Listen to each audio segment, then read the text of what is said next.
Eh bien, bonjour à toutes et à tous. Je suis content de vous retrouver pour une nouvelle vidéo. Donc là, j'ai en face de moi le 2 de cœur. Donc cette carte fait partie du grand jeu de Mademoiselle Lenormand. Donc le secteur que l'on va continuer à étudier ensemble, c'est le secteur des événements imprévus. Voilà. Donc là, on peut s'apercevoir au niveau de la scène centrale. Je vais essayer de vous montrer avec mon petit curseur. Vous voyez là le petit curseur, la petite croix blanche. Donc on s'aperçoit au centre là qu'il y a un chien. Donc le chien, bien sûr, représente plusieurs choses. C'est un ami qui est un compagnon fidèle, hein, on peut le préciser.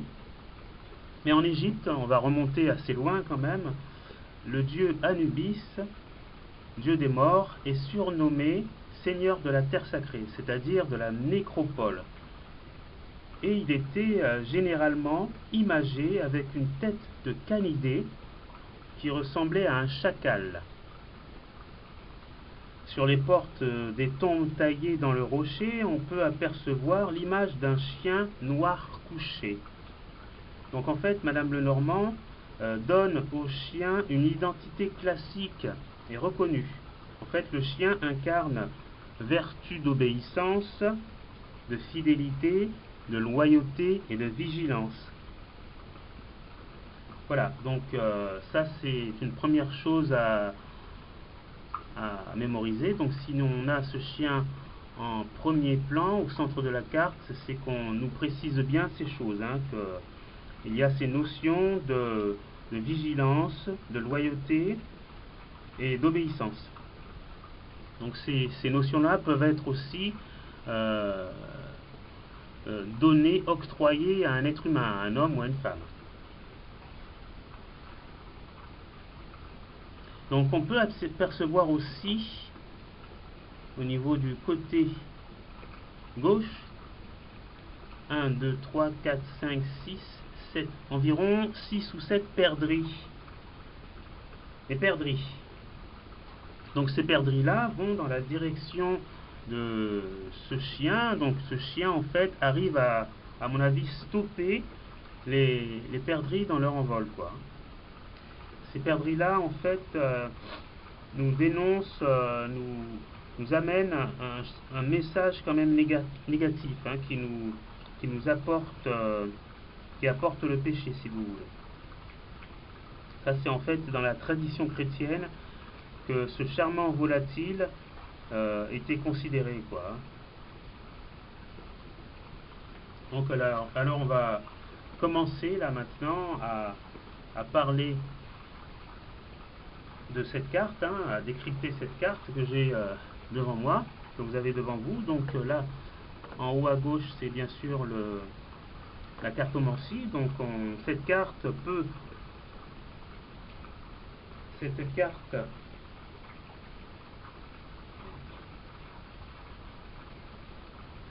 nous parle d'un homme loyal, intègre et sympathique. Voilà.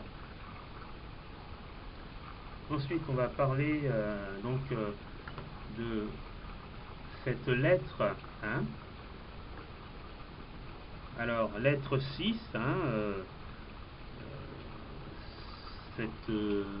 qui est égale à Y, qui est égale à 50.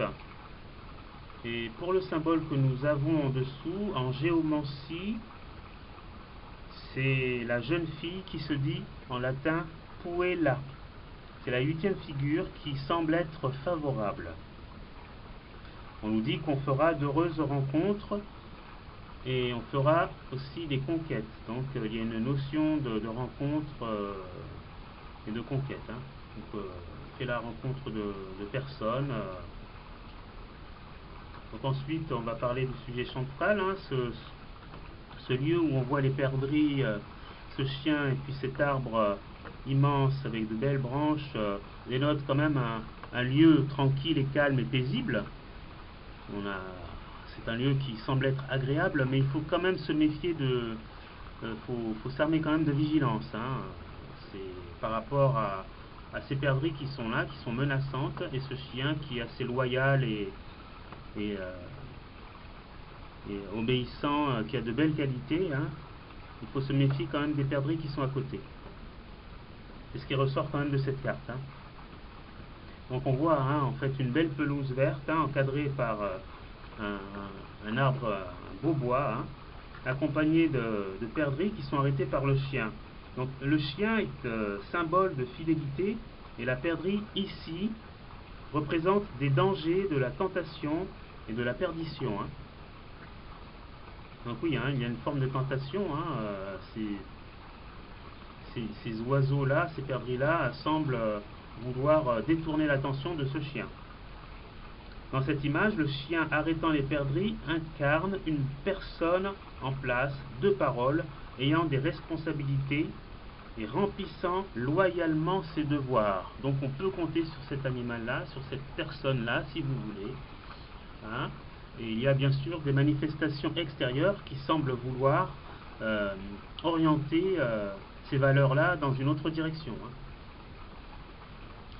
Alors ensuite, dans le coin qui est en bas à gauche, on voit un personnage assis, donc ça semble être un ermite, hein. Il est assis à l'entrée d'une cabane.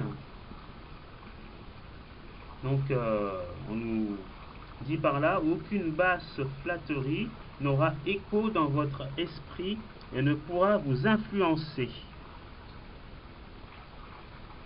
Voilà, donc vous êtes en gros,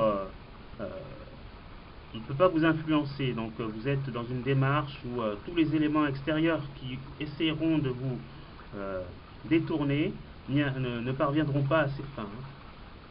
Alors pour le sujet de droite, on voit un genre de jet d'eau, hein, un jet d'eau entouré de verdure. On voit la verdure ici, des collines. Vous êtes entouré de flatteurs, votre intégrité chancelle, ne vous laissez pas influencer. Ben pour ce côté-là, donc les flatteurs sont autour de vous, et on vous conseille de ne pas vous laisser influencer, que vous êtes facile et facilement influençable, et que vous pourriez être influençable. De ce côté-là, la possibilité est possible. Méfiez-vous. Ensuite, on va parler des fleurs, hein, du bouquet. On a Fucus qui parle de chute, Violette double, c'est la grandeur, Jacinthe panachée, sentiment élevé. Et la synthèse de ces trois bouquets, ce sont des sentiments loyaux et un amour sincère. Donc en amour, en gros, hein, vous êtes loyal, sincère, et vous avez de grands sentiments, vous êtes grand, quoi, hein. Donc ensuite on va parler de la constellation qui est en haut. Alors les constellations: la gloire de Frédéric, le Bouvier, Andromède, le lézard,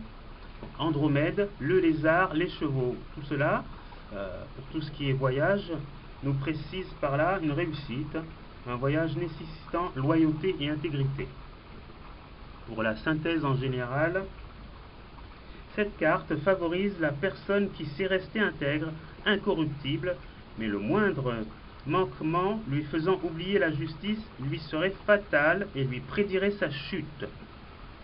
Concorde avec tout ce qui a rapport à la probité, au désintéressement et aux emplois de toute nature. Donc là, en gros, on nous précise par là que il faut rester intègre, ne pas se laisser influencer par d'autres personnes, parce que tout cela pourrait nous être fatal. Donc méfiez-vous des autres, de votre entourage. Et il faut éviter toutes les propositions qui vous seraient néfastes. Voilà, donc je vous souhaite un bon visionnage et une bonne étude de cette carte. Et je vous dis à la prochaine. Au revoir. Merci.